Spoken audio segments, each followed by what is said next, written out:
Semua orang bersorak lagi, dan kemudian semua orang menyajikan makanan dan camilan khusus untuk Jemimah dan Tama. Karena setiap porsi sangat kecil, Paman Anton berkata kepada mereka, "Kami tahu Nona Leo tidak suka menyia-nyiakan, jadi kami menyiapkan sedikit untuk setiap porsi. Jika tidak cukup untuk makan, jangan ragu untuk berbicara, dan kami akan menyiapkannya untuk kalian berdua." Jemimah berkata dengan mata merah, "Terima kasih sudah begitu peduli, kamu masih ingat hari ulang tahunku?" Orang tua itu tersenyum dan berkata, "Tidak apa-apa, Nona Jemimah, izinkan saya mengatakan sesuatu yang mulia untuk semua orang.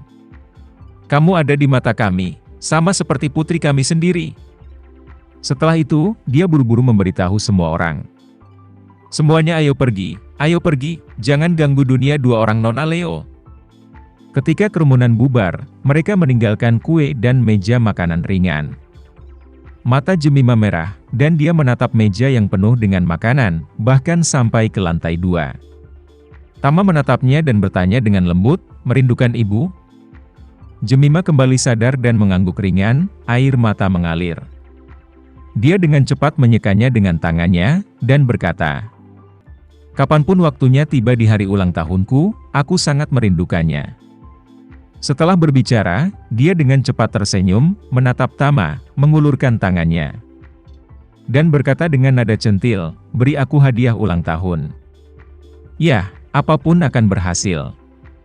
Tama berkata dengan malu, "Apa masalahnya? Aku tidak tahu bahwa hari ini adalah hari ulang tahunmu. Dan aku tidak mempersiapkan apapun sebelumnya." Jemimah tersenyum, "Tidak masalah, kamu bisa melakukan apa saja, cukup beri aku koin." Tama memikirkannya dan bertanya padanya, "Apakah kamu ingin pil tradisional yang menyembuhkan semua penyakit?" Jemimah tidak bisa menahan tawa, "Tidak mungkin. Apakah Anda benar-benar memiliki pil tradisional?" Tama mengangguk dan berkata dengan serius, "Sejujurnya, saya biasanya bekerja paruh waktu sebagai tenaga medis tradisional. Dan saya selalu membawa beberapa pil tradisional. Saya akan menjual satu kepada seseorang yang bernasib baik." Karena itu, dia mengeluarkan blood dispersing heart saving pill yang disegel lilin dari sakunya. Letakkan di tangan Jemimah, dan katakan dengan sangat serius, "Ini adalah hadiah ulang tahun yang kuberikan padamu, dan aku mengucapkan selamat ulang tahun untukmu." Tama mengatakan ini, berhenti sejenak, dan menginstruksikan, "Kamu harus menyimpannya, dan jangan biarkan orang lain tahu atau melihatnya. Jangan diteruskan ke orang lain, lebih baik simpan saja. Jika kamu sakit parah atau terluka di masa depan, keluarkan dan makanlah. Ini mungkin menyelamatkan hidup Anda pada saat kritis." Melihat dia berbicara dengan sangat serius, Jemimah mengira dia sengaja menggodanya. Jadi dia bekerja sama dan berkata, "Oke, saya mengerti, lain kali saya menstruasi. Dan rasa sakitnya sangat menyakitkan sehingga aku akan mati, aku akan memakannya." Tama buru-buru berkata, "Jangan, jangan, jangan. Jika efek dari pil kuat saya adalah semangkuk besar nasi. Dan rasa sakit yang Anda hadapi seperti semut lapar. Kamu tidak boleh mengeluarkan semangkuk besar nasi untuk memberi makan semut ini. Dan Anda hanya perlu mengambil satu butir dari mangkuk, dan itu akan hidup untuk waktu yang lama." Setelah berbicara, dia menambahkan, "Jika menstruasi Anda tidak tertahankan lain kali, hanya mengikis sedikit bedak dari itu dengan pisau, dan rendam dalam air, efeknya akan langsung terasa." Jemimah memandang Tama dengan heran, dan bertanya, "Apakah kamu yakin kamu tidak mengedipkan mata padaku, atau mengangkat alismu atau semacamnya? Kamu mengatakan sesuatu yang sangat serius, aku akan menganggapnya serius." Tama tersenyum, "Tidak apa-apa, dengarkan saja." Jemimah tidak percaya, tapi dia menerimanya dengan mudah saat dia menyerahkan pil penghemat jantung. Dan berkata sambil tersenyum, "Terima kasih. Ini adalah hadiah ulang tahun pertama yang saya berinisiatif untuk meminta dari hadiah yang berlawanan. Meskipun agak aneh menerima pil yang kuat, saya masih sangat berterima kasih. Aku akan menghargainya dengan baik." "Oke," Tama mengangguk dan menginstruksikan, "Anda harus ingat apa yang saya katakan. Dan tinjau kembali dalam pikiran Anda beberapa kali untuk memastikan bahwa Anda dapat mengingatnya dalam keadaan darurat. Jemima mengangguk lagi, dan berkata dengan serius, "Jangan khawatir, aku akan melakukannya." Ketika keduanya makan di jalan, keluarga Surya cemas seperti semut di panci panas. Malam ini, ayah Heri, Herman Surya, akan membawa Heri ke rumah Juna Sasmita, kepala sekte Empat Naga, untuk jamuan makan. Namun, Heri sudah keluar sejak sore, dan dia belum kembali. Dan telepon tidak dapat dihubungi, yang membuatnya sangat cemas. Dalam beberapa tahun terakhir, ketika bisnis Herman tumbuh lebih besar dan lebih besar, dia sebenarnya sangat ingin memutuskan hubungannya dengan Four Dragons. Tapi Juna juga orang yang pintar, jadi dia tidak mau diperlakukan Herman sebagai peri malam. Karena dia akan membawanya untuk buang air kecil ketika dia menginginkannya. Dan ketika dia tidak menggunakannya, dia pikir dia bau dan ingin membuangnya. Herman juga menyadari bahwa Jairo kini telah menganggap dirinya sebagai sapi perah.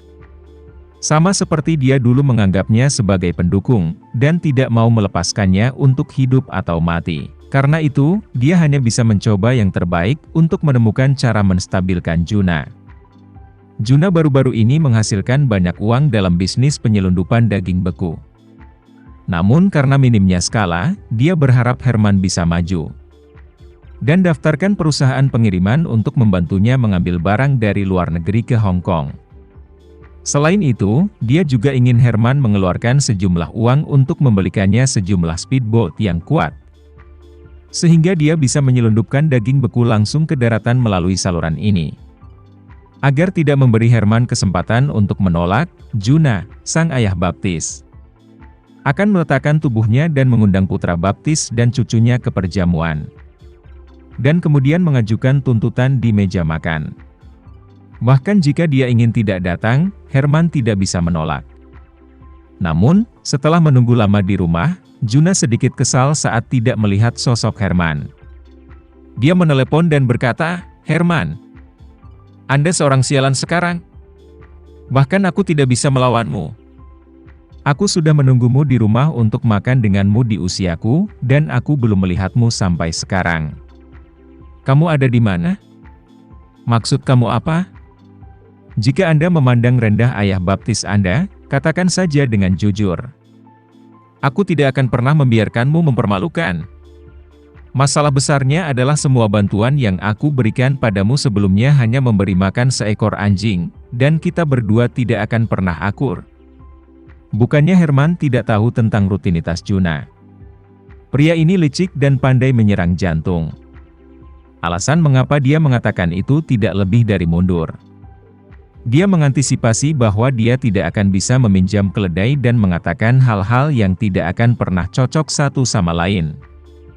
Jadi dia sengaja menunjukkan kelemahan sambil terus menduduki ketinggian moral yang memerintah. Sejak itu, dia tidak punya pilihan selain meminta maaf padanya. Jadi, Herman buru-buru berkata dengan rendah hati, "Ayah, bagaimana saya bisa memandang rendah Anda? Kamu adalah ayah baptisku suatu hari nanti, dan ayah baptisku sepanjang hidupku. Saya tidak bisa menjadi seperti sekarang ini tanpa dukungan Anda." Juna bertanya, "Lalu kenapa kamu belum datang? Terlalu banyak untuk melepaskan merpati saya, bukan?" Herman buru-buru berkata, "Kau salah, ayah baptis. Saya seharusnya pergi 1 jam yang lalu. Tapi Heri, anak ini keluar pada sore hari dan menyuruhku untuk segera kembali. Tapi dia belum kembali sampai sekarang, saya memanggilnya, tetapi dia tidak bisa lewat. Aku takut terjadi sesuatu padanya." Juna berteriak ketika dia mendengar ini, "Persetan! Siapa yang berani menyentuh cucu Juna? Aku akan meledakkan kepalanya. Meskipun saya tidak memiliki prospek yang bagus dalam hidup ini, aku akan memberikan hidupku. Herman, jangan khawatir jika itu benar. Jika seseorang berani menyentuh Heri, aku akan membantumu membunuhnya."